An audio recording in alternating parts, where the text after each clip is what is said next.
Hi student, आज हम इस वीडियो में BCom sem 5 marketing management in practice उसकी पेपर स्टाइल समझेंगे और कौन से इंपॉर्टेंट क्वेश्चन है वो मैं बताने वाला हूँ। ठीक है, तो देखो सबसे पहले जो है ना, क्वेश्चन 1 जो होगा 7 मार्क का क्वेश्चन आएगा, दूसरा भी 7 मार्क का, ऐसे 14 मार्क का, और में भी 7 के ऐसे 2 क्वेश्चन आ सकते हैं।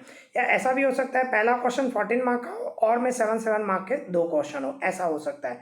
ठीक है, तो इस तरह ये जो क्वेश्चन 1 है वो यूनिट 1 में से आएगा, क्वेश्चन 2 भी इसी तरह ही होगा, 14 मार्क का ही यूनिट 2 में से होगा। इसी तरह क्वेश्चन 3 वो भी 14 मार्क का होगा, यूनिट 3 में से होगा। क्वेश्चन 4 ये भी 14 मार्क का होगा और यूनिट 4 में से होगा। और क्वेश्चन 5 जो है उसमें शॉर्ट क्वेश्चन आंसर आएंगे, ये ध्यान रखना, इसमें चांसेस है शॉर्ट क्वेश्चन आंसर आने के चांसेस है। ठीक है, ये ध्यान रखना 14 मार्क के, और आप जो पढ़ोगे उसमें से आ जाते हैं। और आप देखोगे हर एक चैप्टर के पीछे भी आई थिंक हैं शॉर्ट क्वेश्चन आंसर या एमसीक्यूज हैं, वो आप पढ़ लेना, उसमें कवर हो जाएगा। ठीक है, तो इस तरह ये 5 क्वेश्चन आएंगे। तो अभी देखो इंपॉर्टेंट समझे। इंपॉर्टेंट में आप देख सकते हो यूनिट 1 में मैंने 6 क्वेश्चन दिए हैं, 6, ये 6 क्वेश्चन आपको पढ़ने हैं। ये 6 क्वेश्चन पढ़ोगे तो आपका फर्स्ट क्वेश्चन कवर होने का पूरा चांसेस है। ठीक है, जैसे कि फर्स्ट नंबर क्या है, what is service marketing, explain types of service marketing. ठीक है, second number discuss the factor affecting service marketing, ये इंपॉर्टेंट है। इसके बाद third number explain various component of CRM. CRM means customer relationship management, ये CRM short में बोलते हैं। ठीक है, तो ये जो है वेरियस कंपोनेंट ऑफ सीआरएम, ये भी इंपॉर्टेंट है, एग्जाम में ज़्यादातर आता है।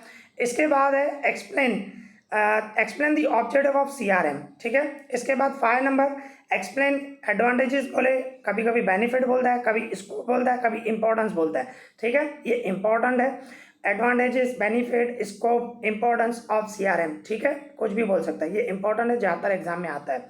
इसके बाद explain method of measuring customer satisfaction. ठीक है, ये भी इंपॉर्टेंट है। मीन्स 6 क्वेश्चन दिए हैं, ये 6 क्वेश्चन आपको पढ़ने चाहिए, इसमें आपका मीन्स फर्स्ट क्वेश्चन कवर हो जाएगा। ठीक है, ये यूनिट 1 में से। अभी यूनिट 2 रिटेलिंग इन इंडिया, उसमें देखो मैंने 5 क्वेश्चन दिए हैं।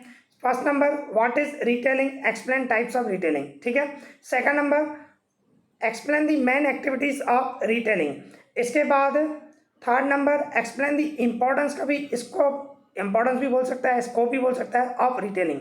इसके बाद explain the position of retailing in India, important है, ज़्यादातर एग्जाम में आता है।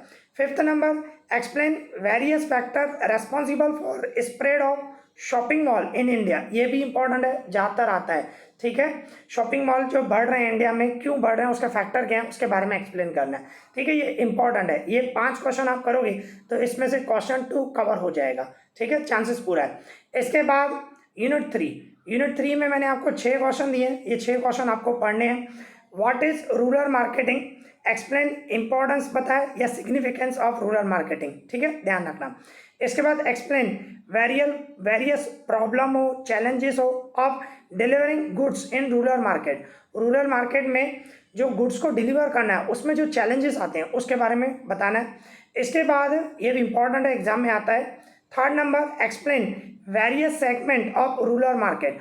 रूरल मार्केट के अलग अलग सेगमेंट है, उसके बारे में बताना है, पर सेगमेंट भी 2 आप पढ़ना, demographic segment and behaviouristic segment, ये दोनों इंपॉर्टेंट ज़्यादातर ये आते हैं। ठीक है, ऐसे तो 3 या 4 हैं, तो ये 2 उसमें इंपॉर्टेंट है। इसके बाद फोर्थ नंबर क्वेश्चन देख सकते हो, explain product strategies in rural market. इसके बाद explain special characteristic of rural salesman. इसके बाद explain various factor affecting to rural communication. ठीक है, तो ये 6 क्वेश्चन मैंने दिए, ये 6 क्वेश्चन आप पढ़ोगे तो इसमें क्वेश्चन 3 कवर हो जाएगा। ठीक है, इसके बाद यूनिट 4 में मैंने 4 क्वेश्चन दिए, ये 4 क्वेश्चन आपको पढ़ने हैं। What is case study, explain its objective. Second number explain advantages and limitation of case study method, important है, एग्जाम में ज़्यादातर आता है। Third number explain the guiding principle to make case study effective, ये most important है, ये ज़्यादातर आता है, थर्ड नंबर, ध्यान रखना। ठीक है, पर आपको पढ़ने चारों है, मैं आपको बता रहा हूँ। इसके बाद राइट शॉर्ट नोट ऑन स्वॉट एनालिसिस, ये भी इंपॉर्टेंट है। तो ये पीछे के जो 3 क्वेश्चन है, क्वेश्चन 2, 3 और 4, ये तीनों मोस्ट इंपॉर्टेंट है, पर आप फर्स्ट भी पढ़ना, कभी कभी फर्स्ट भी आता है। ठीक है। तो ये 4 क्वेश्चन पढ़ोगे तो इसमें क्वेश्चन 4 कवर हो जाएगा, ठीक है। तो इस तरह ये मुझे आपको इंपॉर्टेंट बतानी थी। आई होप आपको ये वीडियो पसंद आया होगा, तो प्लीज़ लाइक करें, शेयर करें एंड सब्सक्राइब करें। इस वीडियो में इतना ही। Thank you.